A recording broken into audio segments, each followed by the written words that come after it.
Now, the other truth is that in my team, the NIS placed a mall a long time ago. You know, kweli. I have a mall on my team. Because when I got an accident in Embu, for me, nilikataza Wakenya, no, don't speculate. Nilikataza Wakenya, hapana, mwache kusema your accident was planned. Accidents happen and this has happened. But later, I realized Kenyans were not wrong to be paranoid or to be suspicious. Kenyans were actually right to be suspicious, and I was wrong not to be suspicious. Because the car that did an accident was not owned by an individual, it's owned by a company. And when you search the CR12 for that company in the register of companies and you check the directors, it's a dead end. The driver is somebody we've looked for, and we've not found him to date. Gari hata iko huko inaitwa ni Mukurweini police station. What is that place? Yes. To date, we've not found the driver. Yeah. Now, when I was arrested, there's a call that was made from this office around this building. And that call was made to DCI that I'm here.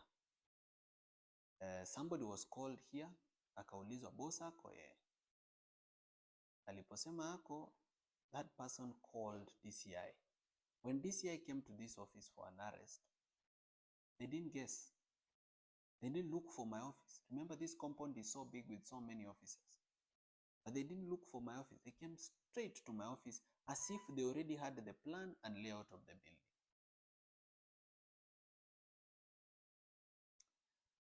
When bombers happened, okay, when I was arrested, this mall was not there. So whenever bad things happen, hakuangi anywhere near. Bombers, this person is a very close person in my team and should have been at Bomas, because kama naenda Bomas na team yangu imenijoin, mbona yeye ana miss na kwake ni karibu na Bomas? Mbona alikuja huku kwa ofisi mahali siko badala aende Bomas mahali ni karibu na hata mahali yeye anaishi?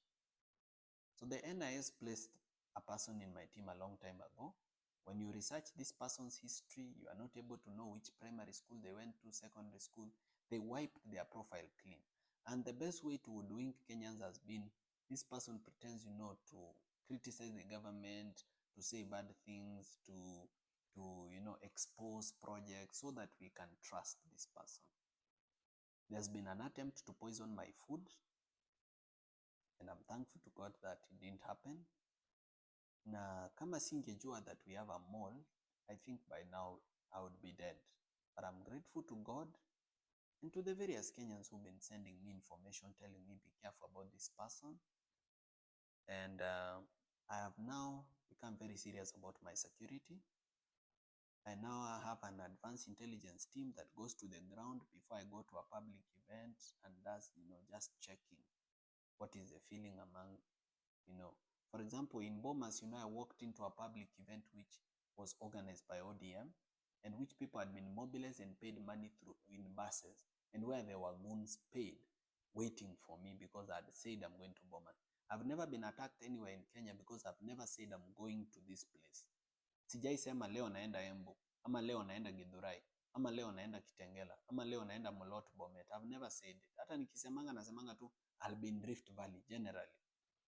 But because these people knew I'm specifically coming to, KICC, which later turned to Bomas, they planned very well kuniua. But they didn't succeed. Because God is good and because there's a mission. God has given me a mission and I must complete it. That's why he has kept me alive. So from now on, Kenyans, wakati mnaangalia timu yangu na kuna mtu mnajua na mnajua ni mbaya, please don't keep quiet. Always raise alarm. I've started vetting every member of my team, where they went to school, what they did, who they are, why they are here, what they do for a living, what they are doing. But Wakenya mnisaidie kwa hiyo mambo so that tusikue na malls kwa timu yetu. There is also another incident that I was about to forget. When I was attacked at Bomas, I went to the hospital. When I went to the hospital, I was treated, but wind got to the media and other people that I'm at Nairobi Hospital, so I left the hospital. I came to this office to pick something before I go to the next hospital, so nilikuwa nasaidiwa na watu wangu. Na nilipofika hapa kwa ofisi, I got information from 3 different sources that I'll be arrested. And the reason I was supposed to be arrested on Friday was the police were looking for someone to blame for what happened at Bomas. They were saying, let's blame the chaos on Morara. But me, I was asking, but Morara came alone. In fact, at the door, he was only allowed to enter with 1 guard. So how do you blame it on him? But the police wanted actually to arrest me on Friday and blame the chaos on Bomas on me. So because of that planned arrest, I decided to set a trap for the police. Because I knew they are tracking my phones, I said, nitawacha simu zangu hapa, I'll go without a phone. Let's see whether the police will come. And the police never came.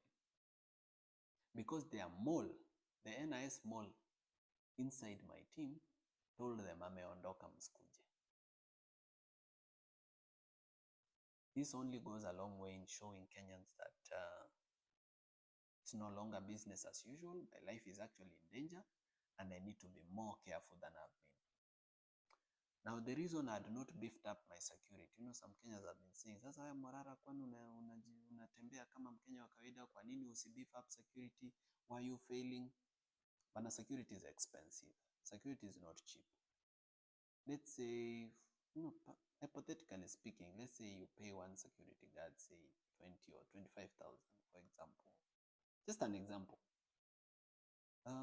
How many would you need to guard the residents, to guard you? And how will you afford that cost every month? So hapa ndio inafikanga viongozi wananunuliwa na William Ruto ama na some billionaires. You find that somebody is actually being supported by NGOs that have an interest, or foreign governments that have an interest, or some billionaires that have an interest, because you are not able to afford basic security. But mimi nitachangisha Wakenya, kila Mkenya akinitumia 10 bob, 1,000, so moja, 500, I believe I'll be able to beef up my security and it will be well. So whatever you can spare, I'll be really appreciative to Kenyans, whatever they can spare to support me in beefing up my security. But otherwise, me, what I can promise Kenyans ni kwamba siwezi nunuliwa. There are stories of people who say, huyu ni project. Maybe they themselves who are saying huyu ni project, they are the project. Labda wao wenyewe they are project. But I don't think it's fair or good to call someone a project when you don't know them in person, you don't know their history, you don't know where they came from. Me, I come from a family history of fighters, people who believe in something, people are principled. So hatufanani, sio sisi wote ununuliwa, sio sisi wote ukuanga project za watu. There are some of us who actually fight for change because we believe in it. So hiyo kitu ya kukuwa na mall ilini hurt sana but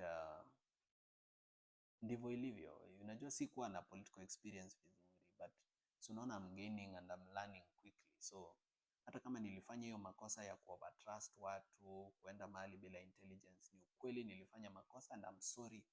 I apologize to all Kenyans kwamba hapo niliteleza, lakini it will not happen again. I will be more careful this time. And I'll continue fighting for what we believe in together. Sitawahi wa disappoint na sitawahi waachilia. I'll keep doing the Vampire Diaries. I'll keep doing civic education. I'll not stop, because when I stop, the enemy wins, and the enemy should not win.